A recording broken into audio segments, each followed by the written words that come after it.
with Palestinian Christians.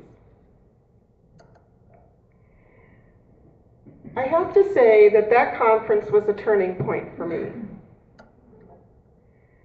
I was hearing terms that I'd never really thought much about. Things like separation wall, occupation, settlements, checkpoints, and right of return. I'm still brought to tears by a young man who stood up and said, "I never take my children anywhere with me because I don't want them to see me be humiliated."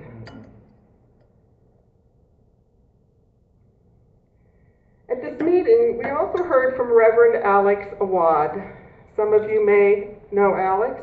He's a Palestinian who has served as a United Methodist missionary in Palestine for most of his career. When I got back from the conference, I was going through the volumes of material that you get at a conference, you know how that is, and I came across a letter written by Alex that was addressed to his friends and colleagues in the United Methodist Church. And it was written soon after a resolution to divest from companies that support and sustain the occupation failed. And I want to share with you the last paragraph of that letter. He says, "As a Palestinian, I am indeed concerned about the occupation of my homeland, the settlements, the separation wall, and all the other forms of injustices. But as a Christian, I am more concerned over the health of the church. A church that is not ready or willing to hear the voice of the oppressed and stand with justice is out of sync with the will of her head." Ouch. So I thought about that. I thought, what does Alex mean? Here's what I discovered. As a United Methodist, and I am sure we are not alone in this, we talk the talk, but we don't walk the walk.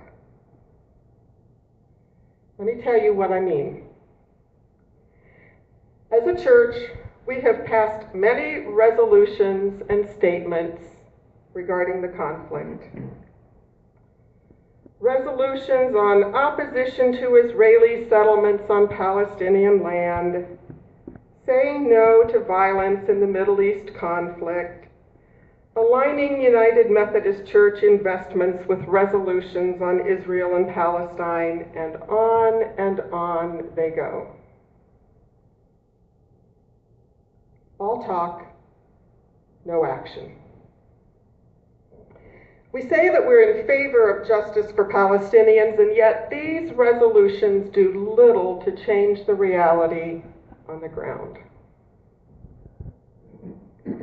Now, I'm happy to say that in September, I was able to lead a group of 18 to Palestine and Israel. 2 of them are here tonight. We spent most of our time in the West Bank. We talked with religious leaders, farmers, peace workers, people who are heads of refugee camps, shopkeepers, worshipers at a local church, and our Palestinian tour guides. We saw firsthand the situation, and like I mentioned, I am still processing what I saw and heard. But the Palestinians that we visited with thanked us over and over for taking time to listen to their stories. Because you see, most tourists go and visit holy sites and come home. They look at the dead stones and don't talk to the living stones of the Holy Land.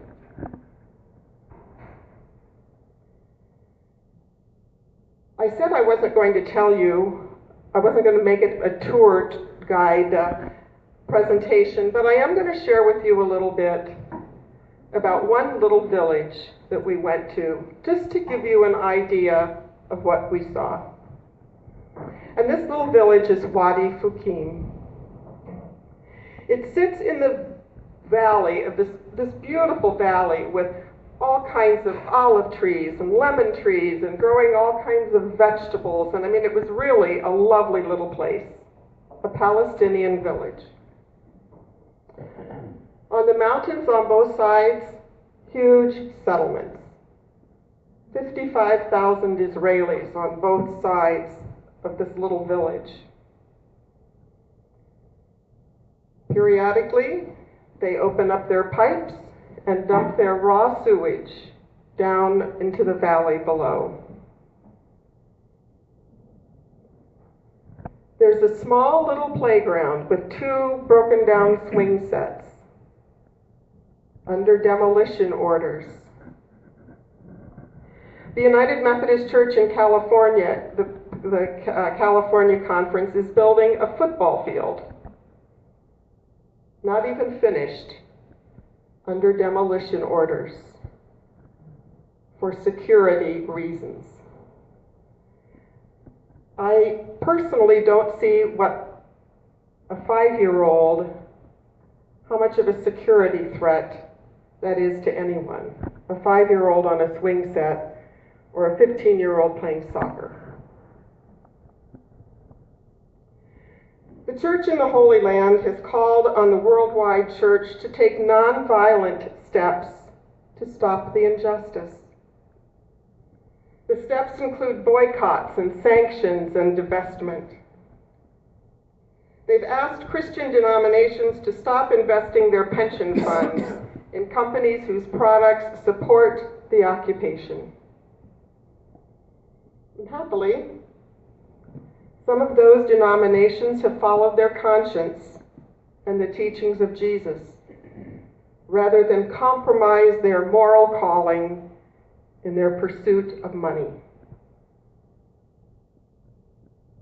I am sorry, but as United Methodists, we have not. So our work is not done. Here at First Church, we have a very significant endowment. We have told the investors of this account that they are in no way to invest any of our funds in any companies that support the occupation. And that screen has been put in place. So we're grateful for a small victory, a local victory.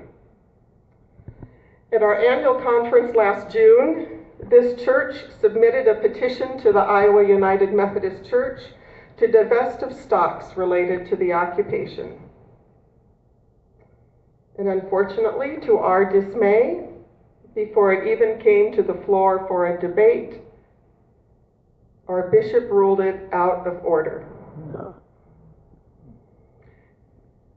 We will be having a meeting with Bishop Trimble in November, and we're going to talk about it, and we are going to continue to press the Iowa Annual Conference to make the right choice. So despite our small little success here and our big disappointment at the annual conference, we still have hope. We're like those Palestinians. That's the thing that amazed me. They still have hope that things can change and get better. So if they have hope, I need to have hope that it can happen. In 2016, the United Methodist Church will be having its general conference in Portland, Oregon. Representatives from churches all around the world will be present. This church and a number of other churches and conferences have submitted resolutions regarding divestment. Some of us are going to be meeting with our Iowa delegation before they leave to go to Portland. We are going to talk about the importance of the resolution and the call for justice for Palestinians. I sent a letter to my senators expressing my dismay that the United States government provides to Israel over $10 million in military aid every day with no strings attached. I had a face-to-face meeting with my congressman, thanks to Kathleen, who set it up, and I have been in touch with him upon our return in September, and I've asked him for the opportunity to tell him what we saw. Haven't heard back yet, but I'm pretty persistent, so I have a feeling I'll get at him.